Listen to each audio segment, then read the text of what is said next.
It began on a day that should have been remembered for history, not humiliation.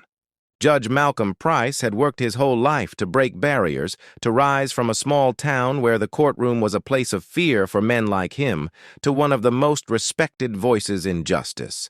And today, he was set to be sworn in as the youngest black federal judge in the state's history. A moment of triumph, a moment of legacy. But destiny had other plans. Because before the gavel could strike in his honor, he would be struck by something far different. An encounter that no one expected, and that everyone would soon be talking about. Now, if you stay with me through this story, you'll see how arrogance can crumble in an instant, how injustice can flip on its head, and how the person underestimated the most can turn out to be the one holding all the power. And if you're enjoying stories like this, make sure you like this video, subscribe, and hit that notification button so you never miss the next twist in these powerful journeys. Malcolm drove calmly that morning, his speech prepared, his robe folded neatly beside him, his mind rehearsing the words about fairness and responsibility he would share with his colleagues. The city's streets glistened from a light rain the night before, a sign, he thought, of a fresh beginning. But suddenly, flashing red and blue lights filled his rearview mirror, cutting his thoughts short. "Pull over!" The voice boomed from the squad car speaker, sharp, commanding. Malcolm frowned. He hadn't been speeding. His tags were fine.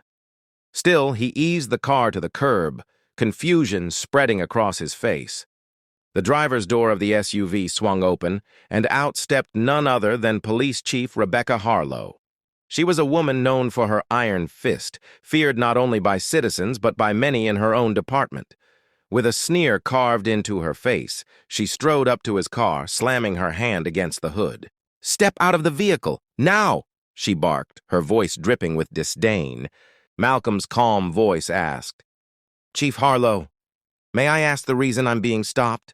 Her eyes narrowed, cold and sharp.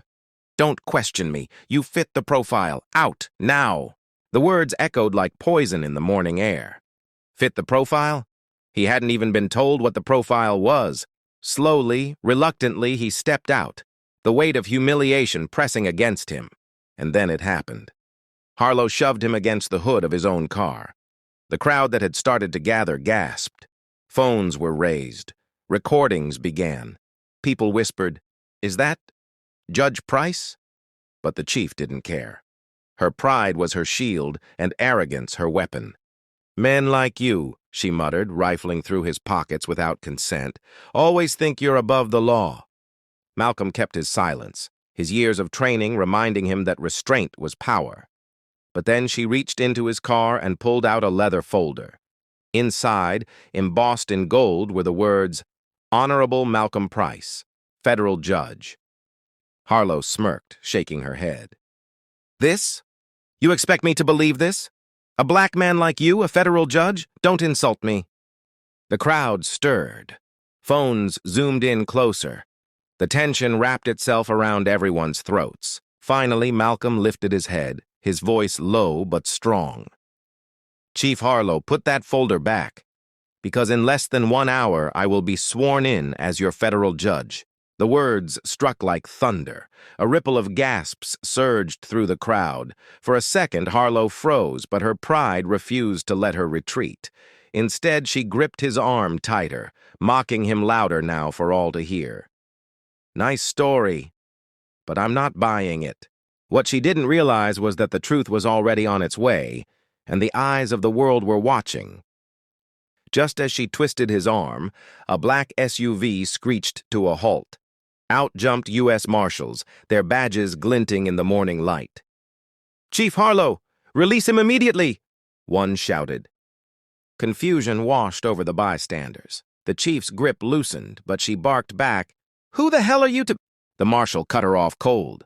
"That man is Judge Malcolm Price. Today he becomes the youngest federal judge in this district, and you, Chief, just assaulted him in public." Her face was drained of color. Phones captured every flicker of emotion, the shock, the panic, the disbelief. The power shift had arrived. The woman who claimed to be the law now stood trembling before it.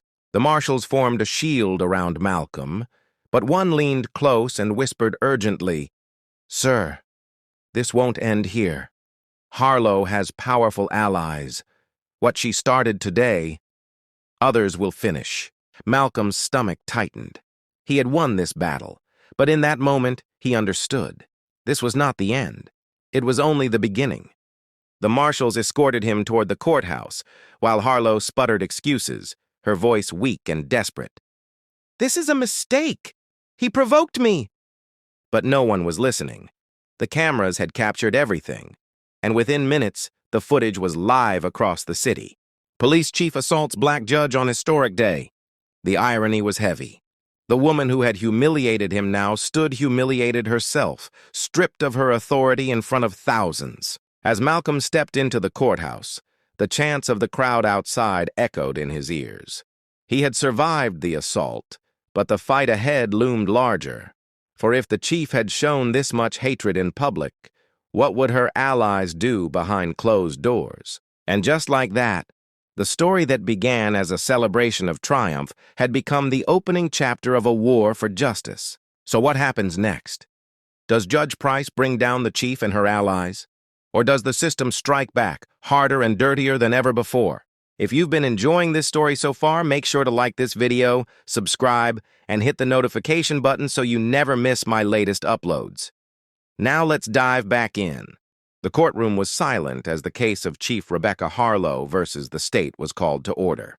The irony was thick, almost unbearable, because the man presiding over this hearing was none other than Judge Malcolm Price, the very man she had once shoved against the hood of his own car. Every eye in the room darted between them. Cameras clicked, reporters scribbled, and the nation tuned in live. This was not just a trial, this was a reckoning. Harlow sat at the defendant's table, shoulders tense, her eyes darting nervously. Gone was the swagger, gone was the arrogant smirk that once oozed confidence on the roadside. Instead, she looked smaller, fragile even, trapped in the very system she had once wielded as a weapon. Her attorney rose, trying to defend her actions as a misunderstanding. He claimed she had no knowledge of Judge Price's identity at the time. But Malcolm's eyes, steady, unyielding, told a different story. He remembered every word, every sneer, every ounce of disdain in her voice when she said, "Men like you always think you're above the law." Now the tables have turned. One by one, witnesses were called. First, a bystander who had filmed the entire scene. The video was played before the court.